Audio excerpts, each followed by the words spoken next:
ஓம் நம சிவாய.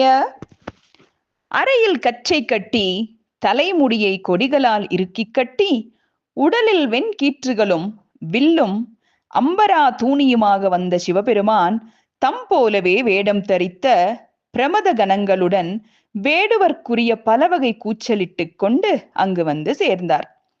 அவரது பிரமத கணங்கள் எழுப்பிய கூச்சல்கள் அந்த காட்டில் எதிரொலி செய்தன.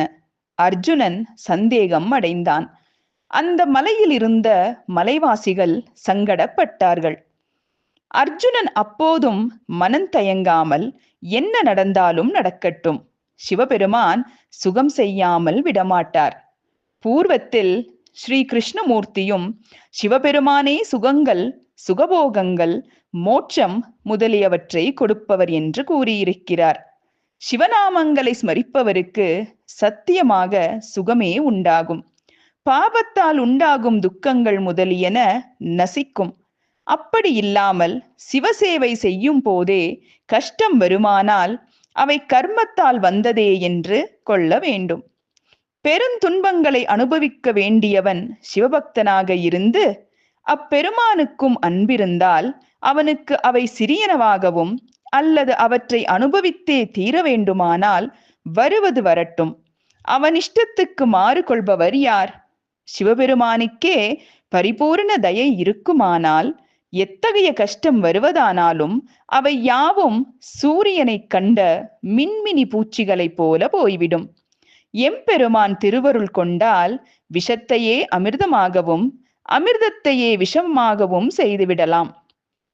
நான் சுகமே உண்டாக வேண்டும் என்று இந்த தவத்தை செய்து வருகிறவன். இறைவனோ பக்தர்களை காப்பதையே விரதமாக அனுஷ்டித்து வருபவர். ஆகையால் நன்மையே நடக்கும். மரணம் சமீபத்தில் இருக்கும் போது பிறர் நிந்தித்தால் என்ன, துதித்தால் என்ன? ஐஸ்வர்யம் வந்தால் வரட்டும், வராவிட்டால் ஒழியட்டும். வருவது வந்தே தீரும். சிவபெருமான் சுகத்தையே கொடுப்பார். ஒருவேளை என்னை பரீட்சிக்க வேண்டிய துக்கத்தை கொடுத்தாலும் அவர் தயாளனாகையால் இறுதியில் சுகத்தை கொடுக்காமல் என்னை கைவிட்டு விடமாட்டார். சோதித்த பிறகு பொன்னும் புனிதமடைகிறது. இப்படித்தானே வேதவியாசரும் நம்மிடம் சொல்லி இருக்கிறார். ஆகையால் சிவபூஜை செய்வதால் எனக்கு சுகம் உண்டாவதில் தடை எதுவும் இல்லை என்று யோசித்துக் கொண்டிருக்கும் போதே பன்றி வடிவத்தில் இருந்த மூகன் சமீபித்தான். அதன் பின்புறத்தில் சிவபெருமான் வேட ரூபத்தில் கனசகிதமாய் வந்து கொண்டிருந்தார். சிவ அர்ஜுனருக்கு மத்தியில் பர்வதாகாரமான பன்றி நிற்கையில் சிவபெருமானோ இது நமது பக்தனை கொல்லவிடக் கூடாது என்று கருதியிருந்தார்.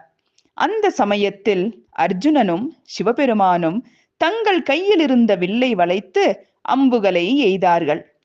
சிவபெருமான் பிரயோகித்த பானம் பன்றியின் வாலில் பட்டது. அர்ஜுனன் பிரயோகித்த பானம் அந்த பன்றியின் முகத்தில் தைத்தது. அதில் சிவபெருமானின் அம்போ வாலினின்று வாய் வழி ஊடுருவி நிலமிசை குத்தி கொண்டு பாய்ந்தது.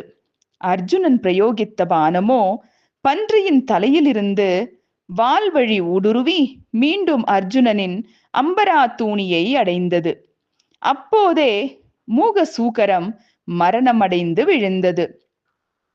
அதை கண்ட தேவர்கள் மலர் மாறி பொழிந்தார்கள். சிவபெருமானும் மகிழ்ந்தார். அர்ஜுனன் சுகமடைந்தான். தைத்தியனான மூகனது நிஜ வடிவத்தை கண்ட சிவ அர்ஜுனர் இருவரும் ஆச்சரியம் அடைந்தார்கள்.